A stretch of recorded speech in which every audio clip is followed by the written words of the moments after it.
morning, folks, and welcome to another edition of City Hall Live. I am Joe Abeta, and today our guest is a special guest. He's been on a couple of times, but I'm always happy when he comes on. It's the Director of Outside In Productions, Michael Dellheim, and also for Santa Fe Bandstand. Hey, Joe. How you doing today? All right. Glad to be back. Thanks for coming on. Yeah. Appreciate it. I had fun last time, so I decided I would come back again. Yes. No, I always look forward. I always look forward to having you on to talk about Santa Fe Bandstand. It's such a success, a summer success here, and it's a staple in our community now for entertainment during the summer. You know, both in the plaza and now on the south side as well. The Swan Park thing has really taken off. Yeah. People really like, if we didn't do it, they'd be like, what's going on? Well, and Swan Park is a great venue in the south side. You know, use it for what it's for, right? And it's to bring the community of the south side down saying, hey, we have shows like this down at the plaza too. We want you to come on down here as well. Yeah. That was the idea. And it really, it worked. Like, you have ideas and sometimes you don't know if it's going to go, but this one went. Yeah. And it's a whole different audience too. Yes. I mean, the makeup, you know, very local, and it's really nice. Yeah, no, that's great. And so how many shows are you guys having down south? So every Saturday night in July. So down at Swan Park. Down at Swan Park. So there's no excuse then for folks not have something to do on a Saturday night, right? Or even during the week, but on Saturday night down on the south side, you can walk down to Swan Park and you can listen to some great music. And if you don't like it, we give you your money back. So it's really... Yeah, that's great. No risk. Yeah, that's right. It's free. Yes, people are like, well, it costs. No, it doesn't cost. It's free. But there you go. Yeah. That's great. That's awesome. So so lineup-wise, I mean, what are we looking at this year? What are we... Because I know you start like what in October 1st. October 1st. We have a 3-month application window. Mm-hmm. This year we did about 260 applications for maybe like 60 slots. Mm-hmm. So 3 out of 4, you know, we just don't have that much room. A lot of people don't realize, even though we do have some support from the city, we have to go out and raise 3/4 of our budget with business support and sponsorships. And so we put out the application in October, and then we start our selection in January, and by March we pretty much have it built, and we try to have a range of styles, and you know, New Mexico Spanish music or jazz or all over the place. And people have grown to really like that diversity. Oh yes, definitely. And so how many applicants do you get for this? I'm sure you have a lot, right? Or do you go out looking for some too, right? There's a couple of like national touring bands that aren't applying to us. We have to go get them. So that's, you know, it's an interesting side thing about the business of all this, the business of music, is that the cost of music has really, really gone up as the era where merchandise sales has declined and nobody pays for music anymore. They're not going out of business, they just had to find new ways to make money. And so the fees are really, I mean, I've really noticed in the last 5 years or so. Yeah, because they're not being able to sell the merch as far as the albums or whatever, right? It's on iTunes or whatever. If you have Apple Music or Spotify or something, you can listen that way. And I'm sure the fees aren't as great as they are as you buying a physical CD or something like that, right? For sure. Yeah. So their revenues are down. They're looking for new ways to wherever they can find more money. And so one of them is to raise fees.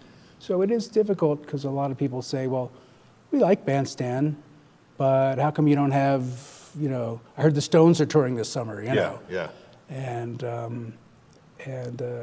you know, you don't sell tickets. The business model, it limits what you can spend. So, but that said, we're really proud of what we do have. Lots of Grammy Award winners and touring bands. And I was going to ask you, what, like, so is there some that you and your staff that you guys look at and you say, hey, I'd really like to get them on for next year or next season? Has there been something like that you guys, I mean, how do you know what's out there, first of all? Are you going around the country? Are you going into to Nashville and to LA and to New York and going and screening bands saying, hey, they'd be great for our bandstand? So once a year, there's an annual sort of convention that brings all the talent to the location. Yes, let me guess, Vegas? Let's see, it was in... or Austin? Montreal this year. Okay. So we went up to Montreal, and did 4 days, and it's in a hotel. And in the evenings, each room, hotel room, is a different band. So it's like speed dating for music. You just go down the aisle and stick your head in a room, and stick your head in another room, and wow, I didn't know that existed. That's pretty cool. And you find some amazing talent. Yeah. And so it's a great way to. And it's a way of booking them, right? Great, yeah, because you meet the agents, and you just get to. The business of music has really been just a whole revelation to me, because I just started, David Lesh, the founder, passed away in 2012. I was on his board and just stepped in to fill in the gap. Having no background in music or the business of music. You had one big background in music, but we'll talk about it. Well, I had another background. It wasn't exactly related. No, it wasn't the same, but yeah. But it was, it helped. Yeah. It really did help, the organizational stuff. Yeah, yeah. So anyway, it's all been a learning curve since then. And who knew that, the business of music was just something I never knew about. Yeah, no, absolutely. Let's kind of segue, and we'll come back to this at the end to wrap this up. But let's segue into that, because it's a great way. So you had a little experience. And people don't realize this, and we talked about this last time. But I feel like it's important, because Michael, you don't go around telling people what your alias is. So you're Michael Dellheim, but you're also you have a superhero alias too that you don't really like to talk about much, right, in a sense. My Clark Kent is the bandstand guy. You are the Clark Kent. He's even wearing the glasses for it.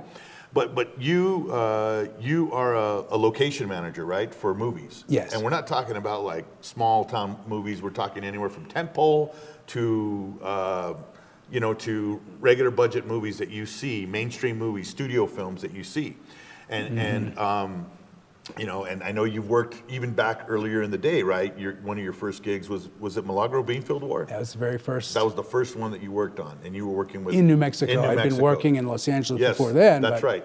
Yes, yeah. And even before then, you also you got hooked up with U2 for the Rattle and Hum movie, correct? Yeah. For the tour or the movie? For the movie. For the movie. Which was still 6 weeks of following them around. Yes. And I got the job because I didn't know who they were, so I wasn't all gaga about, U2.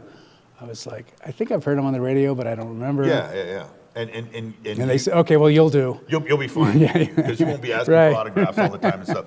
But for that to happen, the chances. Now, had you already kind of established yourself for that, or did someone, how did that go about? Because there was no social media, right? There's no email. Everything was done by phone. And I'm sure the touch-tone phone, it was done by phone. I think the big bricks were just starting to come around. But you're not Motorola you're not bricks. A guy that had a Motorola brick around you at that time, right? No. How did that happen? How did that lead to it? What did you do? Because did it come out after Milagro, or did it come out before? It was, just after. So it was right after. 88. So was it a connection 87. from Milagro, or how was that? Yeah, there were some people actually on Milagro that the production manager went on to somehow connect with the U2 organization, and I have a guy for friends of friends, and I know somebody. And so that's and it was it's not like submitting a resume. Yeah, no. Like you don't apply for that. It's relationship. It is. Right? It's like, who is this guy? I know he's a good guy. I broke bread with him. We had bagels in the morning and cream cheese, right? That's right. Yeah. We had orange juice, Yeah. Going back to the perks. Yes, exactly. But you know what I'm saying, the perks, exactly. But you establish that, and then they say, I have the right guy for you. Right. Because it's about trust. You just want to. So at one point during that, did you feel like you were in this big situation, this big moment, this special moment? Did you ever feel that way at the time? I didn't, because like you mentioned, it was before social media and cell phones and all that.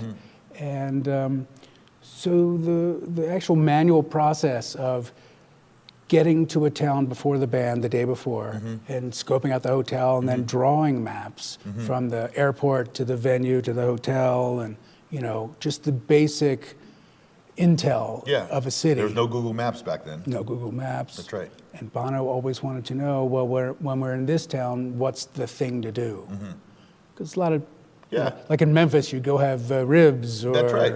Whatever. That's right. In New Orleans, you'd go to Bourbon Street, I guess. I don't know. That's right. So, but they didn't know America that well, Yeah. so they were like, just give us the hit list.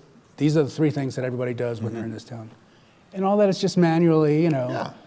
You couldn't Google a thing. You couldn't. So you had to make a lot of calls. Yeah. Did you call like the Chamber of Commerce or the tourism department? Yeah, I don't know if there was a tourism but they're always so department back then. useless because they are just selling whatever they're selling. That's right. And it's my reputation. If I take them to some really touristy, that's right. Whatever, and it's like, why are you bringing us here? Yeah. So they want to know what's the real thing. Yeah. And so that, yeah. No pun intended, because one of their songs is the real thing. So well, yeah, it was good. So that's great. So then, do you look back on it now, though? I mean, have you ever watched the documentary, Rattle and Hum? When it came out, When it but came I haven't out? seen it. You haven't seen it since, like, but even now, I mean, people revere it as a very special time for that band. Right, it was a special time. Yeah, and even so now, it's, I don't know. I know that you're not you're very mild mannered about it, and me as a fanboy of you two, or even just about stories like this. Yeah, I love stories like this. That you can look back on it. It's like you were part of history, of musical history, one of the greatest moments of musical history. In my I guess in my point of view, but. That's pretty cool. Just got lucky. Yeah, got lucky. That's an awesome story. Yeah, I just got lucky. And with that, and so what I'm saying is, folks, this guy here is doing our Santa Fe Bandstand, our 2019 Santa Fe Bandstand, and he's done some big things. And so it's a good thing because we're in good hands with you. I mean, you know what you're doing. I figured it out. I'm slowly getting there. I'm getting there. No. It took a while. No, really? Especially for Bandstand, the trick was not to offend as few people as possible. Okay. And I'm a people pleaser, so I want, if anybody's offended or not happy, I get upset. They don't like maybe the band that's playing right. that night. But you're not going to make everybody. How come we didn't get hired? How come you always hire them? Yeah. How come there's not enough of this music or that music or how come the Stones aren't coming? Or how come the Stones aren't coming? Well, Mick, he's got issues. All right. Let me ask you that. What has been the one band that you thought would not be possible to get that you guys ended up getting? Is there anybody like that? No, our programming motto is, if you've heard of them, we can't afford them. Gotcha. So, we go from that point. So, yeah. And so, there's been some amazing, great for the ages shows. Yes. But not because it was some big name. It was just the right music and the right weather and the right crowd. Yeah. And it just felt like, and it's all free. And you're looking out at the audience and you're just thinking, aren't we lucky to live in a place? Yeah. Where you can come down to the core, and it's just the right moment, and it's the right vibe, right? Right vibe, and I think it's so cool because you have people that are from out of town. It's during the season, right. in season, for people to come and visit Santa Fe, and then they're walking down after having dinner somewhere, and they hear music in the plaza, and they see the community, the locals. And they're dancing and they're having a great time, right. and the string lights are going, and the stage lights are hitting the gazebo, and it's a great sound, and everyone's feeling good about it. Yep. And they say, "Wow, what a great place to live." Yeah. Right? Yeah. Why can't we do this back in our place? I hear that all the time. Right? I hear it all the time. Right. And then they find out it's free. From a lot of big cities too. Yes. I mean, not like little, Yes. Yeah. like people from Austin go like, yeah, I mean, it's a great music town, but we don't have anything like this. Yeah. Yeah, no, and it's pretty amazing, and I think that if anything, it leaves a good taste in their mouth about our city, right? Because they see this. They see it. And I think it's, And it feels safe. It does. Which was, That's right. Not always the case, and I don't remember when it changed, but it's gotten a lot better. Yeah. In terms of just. I've always felt safe at your It just gigs, feels, man. It feels people great. are happy, and it's all. They're having a great time. Yeah. Having a great time. So, okay, so let's talk. It starts when? The 19th of June. Okay. It's a Wednesday. Okay. And we'll go for 8 weeks until the 10th of August. Okay. Yeah. Okay. And it's more or less 5 days a week, Tuesdays through Saturdays. Okay. Of course, the South Side every Saturday in July. And I wanted to mention Al Hurricane is coming out to the South Side this year. Oh, that's awesome. So that's going to be a really great party. Yeah. What a great guy, huh? Yeah. Down to earth. Yeah. You know, he's a great showman. Yeah. And whatnot. But when you talk to him, he's just a I was very mild-mannered, right? really happy Yeah. that that's the case. Yeah. So Al Hurricane. Because in my mind, he's kind of legendary. Yes. No, I gotcha. I mean- yeah. He's been around for a long time. Him and his pop. Yep. We've, I've grown up. It's really just part of our culture in this. And he loves performing. He loves it. Yeah. Which I think is really great. So when is that? It'll be the 20th of June. Okay. 20th of July. 20th July down at Swan Park. Down at Swan Park. Oh man, that's going to be And amazing. it's free. And, you could go see him at a casino somewhere and pay probably quite a bit. Yeah. But this will be the same show with his big full band. And it's free. And it's going to be at a great venue at Swan Park. Really nice. That's going to be awesome. Yeah. That's really cool. So so that's great. That's a big one. I think that's going to be something that you really want to watch for. That's great. We have a guy that's opening the season this year on the 19th. His name is Shiny Ribs. Okay. They're from Austin, Texas, and they just won the Austin Music Award Best Band of 2019. Oh wow. So they're super, super good. What kind of music? Blues? They call country? it swamp funk. Swamp funk. Yeah. All right. Can't get enough swamp funk. I can. Yeah, that sounds good. Yep. That sounds interesting. Yeah. No, it's really, really fun, danceable. Yeah. No, I think it's really cool that if you've heard of them, we can't. We can't afford them. But it also gives people the opportunity to check out other music. That's the thing. Right? You may not have heard of them, but you can, be confident that it's good quality. We wouldn't have hired them if it was just whatever. Yeah. We're trying to find really interesting, just pre-discovered music that's, as good as anything you'll hear. Yes. No. Absolutely. So this starts on June 19th. 19th. June 19th goes all the way to August 20th. Yep. All right, great. And everything is free. You show up. The music's free. And it's free because local businesses have paid for it. That's And I right. just wanted to make that point too. Yes, That, and you we always do mention thank the city and some of our big sponsors, but Yeah. really it's the individual nightly sponsors. Yes. And they're all local businesses. That's So great. It's really great to have that. Everybody loves, we love Bandstand, whatever, but these people actually put money out to say, we love it, and here's some money, we want it to happen. And we want this to go through. Yeah, That's pretty amazing. That's awesome. So, Bandstand Plaza every Saturday. The Plaza every Saturday or every Downtown Tuesday through Saturday, Tuesday through Saturday except for in July when our Saturdays are out at Swan Park. are going to be at Swan Park, and that's every Saturday at Swan Park in the month of July. That's it. Yeah. Excellent. Yeah, so- Great.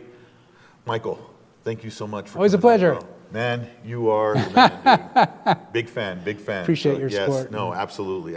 We'll see you on the plaza. Yes, All right. definitely. Thank you so much. And thank you folks for joining us. I want to thank Adrian and Christina.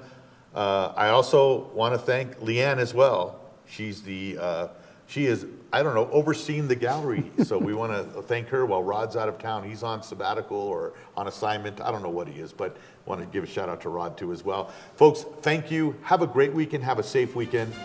Adios.